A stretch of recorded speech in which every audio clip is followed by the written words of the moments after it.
Connecting with Pets, a Forever Vets podcast.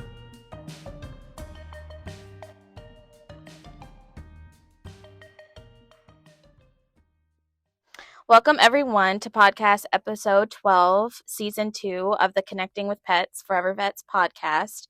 Our topic is all about vet techs.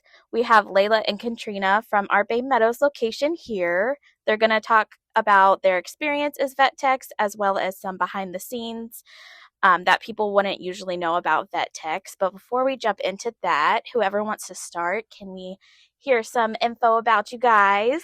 Hi, I'm very happy to be here. I'm Laila. Hey. And I've been in the vet industry for 5 years now. Nice. And this is my, I would say, year and a half as an official vet tech, but I most definitely think I qualify.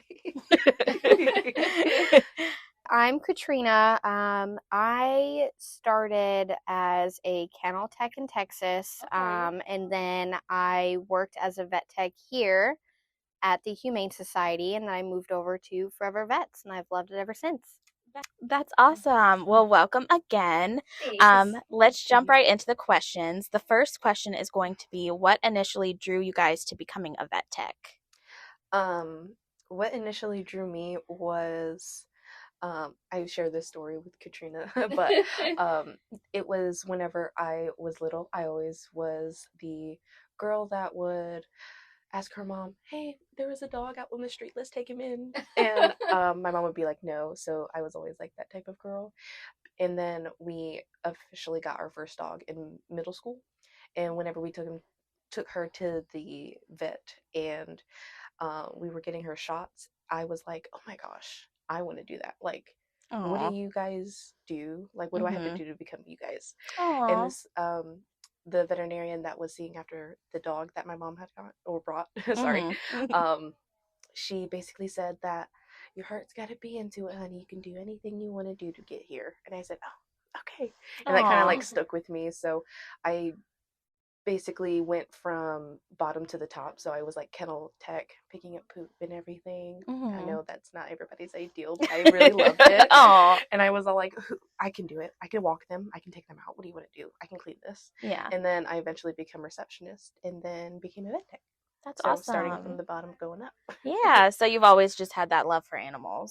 That's awesome. What about you, Katrina? And my story is kind of similar too. I was a kennel tech at an animal shelter in Texas, and I really loved working with the animals, seeing new things coming in each day, whether it be an emergency and we need to rush them to our vet.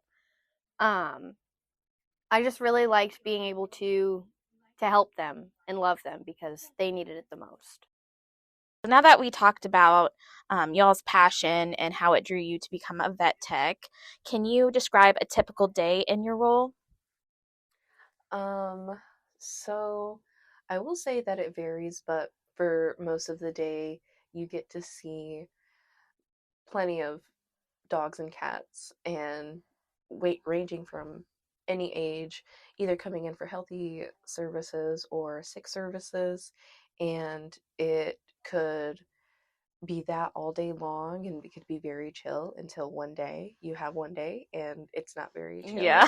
And you're acting like, oh my gosh, what's going on? But in reality, you actually are really good under pressure and you're like, I got this. Yeah. And this day's going to go by very, very fast. Yeah. As many like times as I had thought, oh my gosh, I'm going to be running around like a chicken with my head cut off, but I have it under control. But majority of the time, I love it, even if it's hectic or if it's slow. I love to be at work, though. Oh, do you think you have a mix of like the busy days? It is like a mix because like you'll have maybe 2 straight chill days, and then maybe the third will be the hectic one or the busiest one. But otherwise, I know that day's going to go by super duper fast because I know I'm going to be on my feet a lot. Yeah. Yeah, I really like that, and I feel like it's the same way for me. I feel like a lot of times we're really, really busy, and I feel like we see a lot more sick than healthy over the last 2 weeks, which is really sad to see, but it's really rewarding to see them, leave and they're healthier and they have everything that they need. A typical day, like right in the morning, you know, it always starts with a Red Bull, of course. Red Bull sponsor me. But normal day, we would just see, you know, normal regular wellness, like Layla said, and then we get into the crazies, or we see the surgeries and the emergency surgeries, which are really cool to watch. It is really cool to see that every day is different. And I know you were talking a little bit about wellness appointments. Yeah. What typically is a wellness appointment for people who maybe don't know? So wellness appointment is coming in, we're healthy, we're just coming in for vaccines or preventative services to make sure that we're staying healthy. So that's vaccines, fecals, regular blood work screening and stuff, just yearly things that they should be getting done. Okay, perfect. Well, tying into that question, what are the different types of procedures you might assist with that other people outside of vet med might not realize?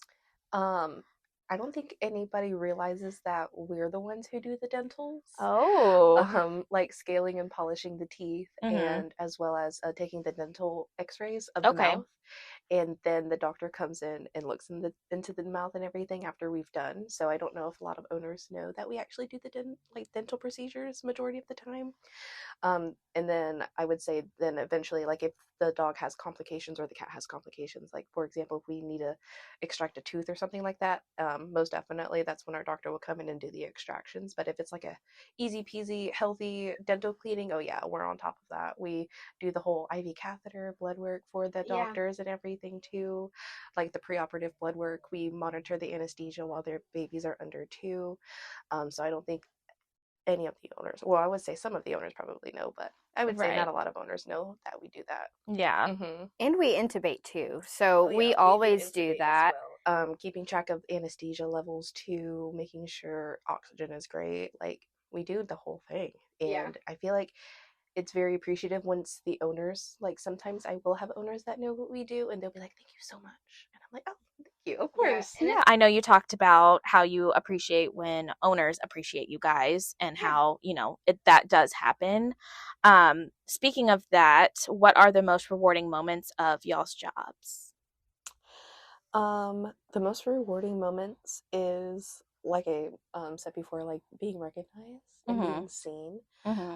Especially if it's like a situation where you wouldn't expect it, because I revert back to this one memory that I have of this one owner whenever I first became a vet tech, and it was unfortunately during a euthanasia. Okay. And she had spent, I don't know how much on diagnostics and testings and everything for this baby, but it was inevitable in the end. Right. So we basically were talking to the euthanasia. She was a very sweet lady. I've been her tech for the baby for quite some time.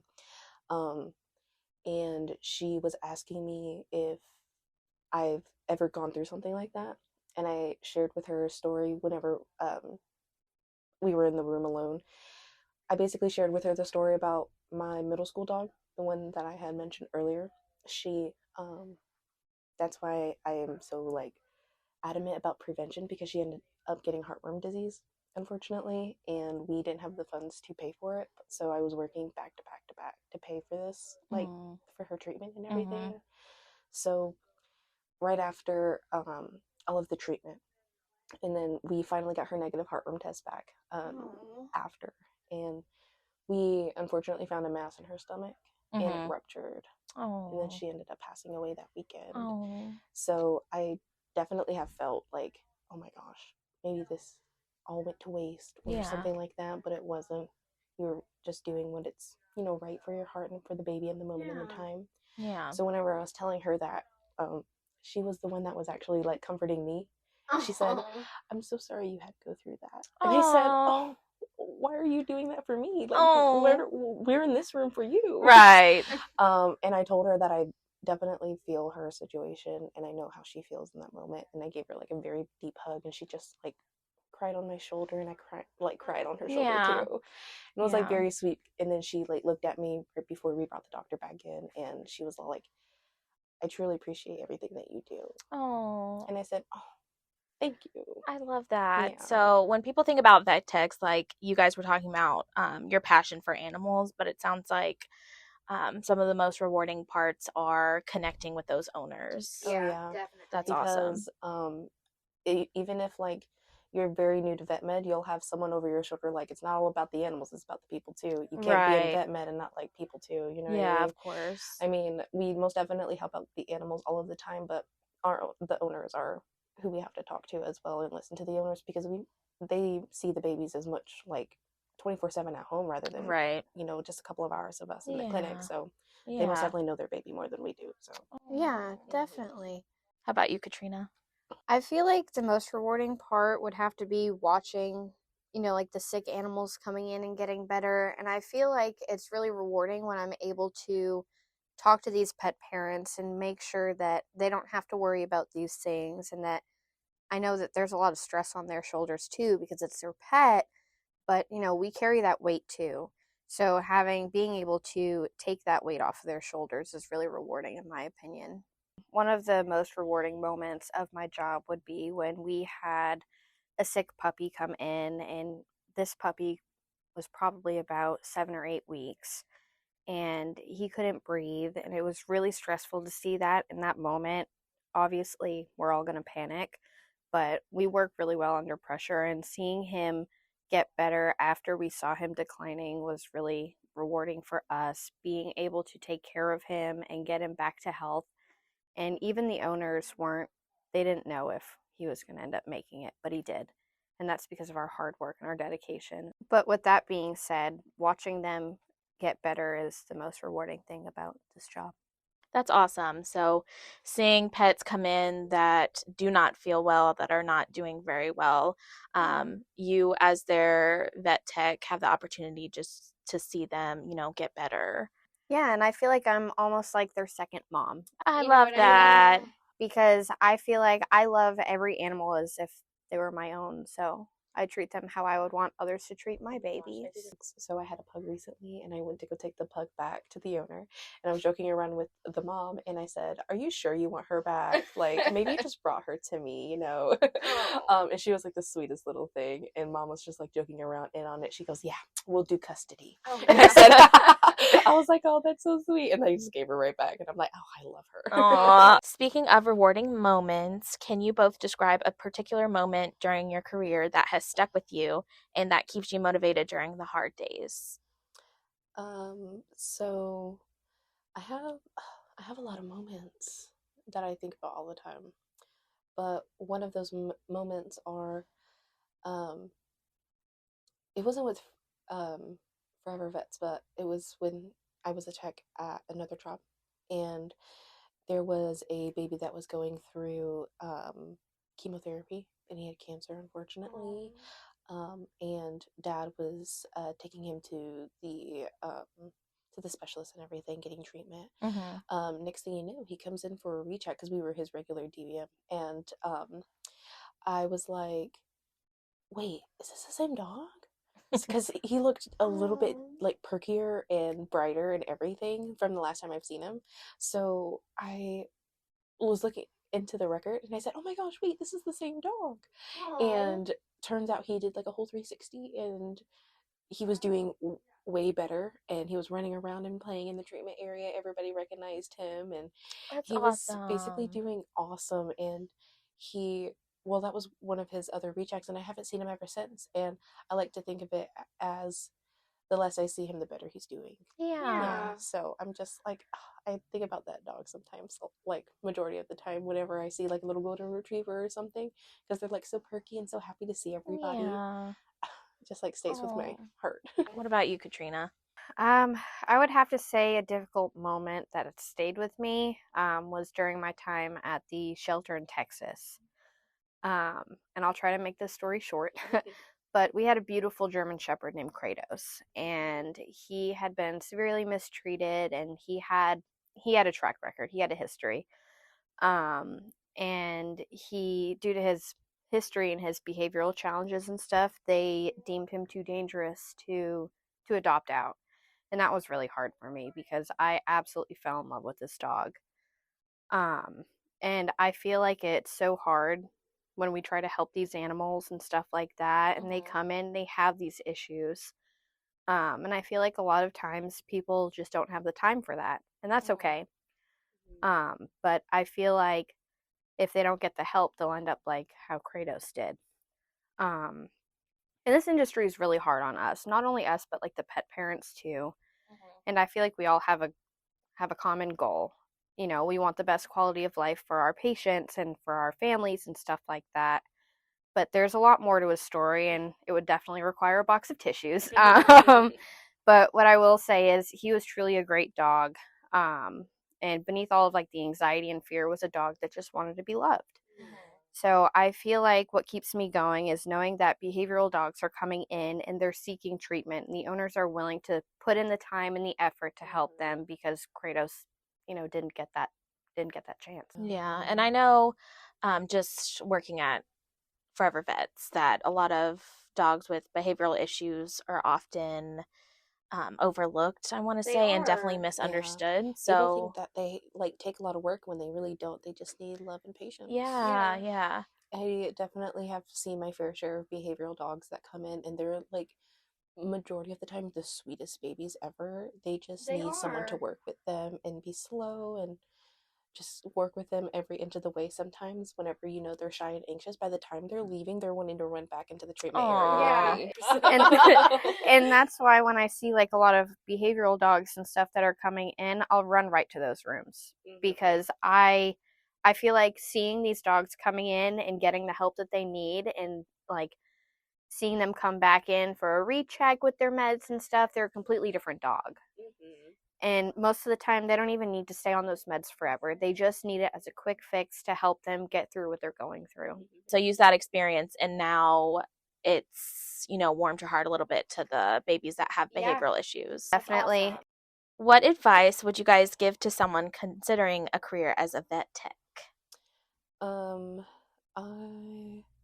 The advice I would give is be patient. Yeah. Learning something new every day could be a very, very good thing because you don't have to know everything coming to this field. I feel like I'm learning something new every day. Yeah.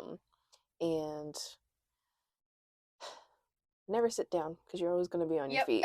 You're always going to be on your feet. Something's going to come through that door and you're going to be like, oh, well, let me go. So, yeah. But just be patient with yourself and as well as with your other fellow technicians, because at the end of the day, you guys are there for each other and for the patients. Like, for example, baby techs would be starting out and not knowing everything and then, beating themselves up for not knowing anything. But it's like a learning experience. Right. You don't have to come into the field like needing to know everything, because you're going to have another person that can teach you something that you didn't know.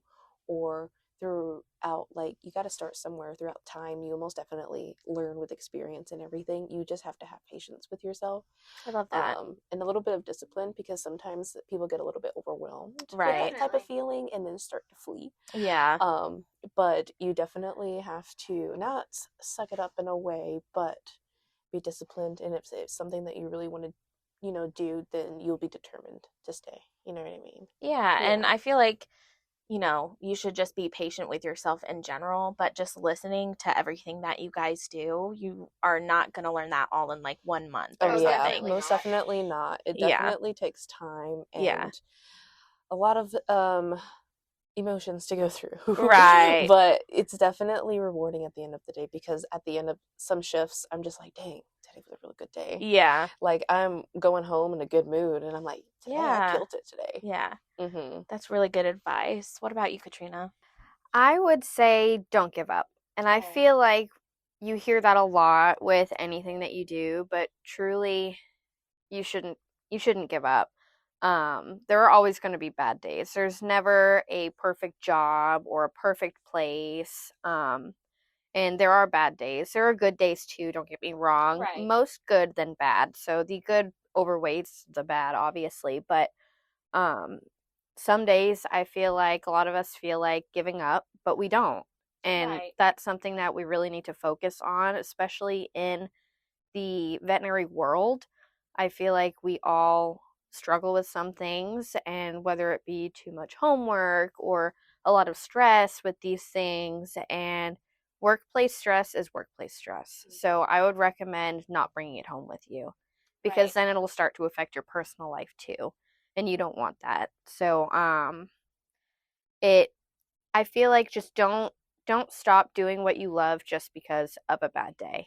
I love that. And we all have them. Yeah. There's no need to sugarcoat it. We all have bad days. Yeah, that's awesome. And again, you guys have talked about your heart and your passion for animals. So, you know, it just sounds like you're telling people that, you know, that needs to be like the main thing to kind of keep you through the bad days. So just remembering your purpose and why you're here. Yeah, and we get to see lovely people and lovely animals every day. And no matter how many bumps in the road that we, you know, end up seeing or experiencing, there's always another day. Yeah. Well, thank you guys so much for being here. To conclude this episode, do you guys have anything else that you want to talk about when it comes to being a vet tech? I would say educate your owners. Okay. Because I will say a lot of owners I see are like very first time cat moms or cat dads or dog moms, dog dads, and they don't really educate themselves on the breed or getting a brand new dog or knowing what kind of like vaccines to get and everything. So I would say if you can educate your owners about what the baby needs, it could go a long way to help them like prevent a lot of things at home. I would probably add in, I know we talked a lot about prevention over, you know, the last couple minutes, but please bring your babies in for a heartworm test. Please get them on prevention. And also flea and tick prevention. Unfortunately, if you live in a gated community, you might still have fleas. Okay. So you're just letting techs know that just to push that issue. Okay. Because I know a lot of owners don't know that. And, you know, that's why you guys are here to just be a helping hand and guide them along.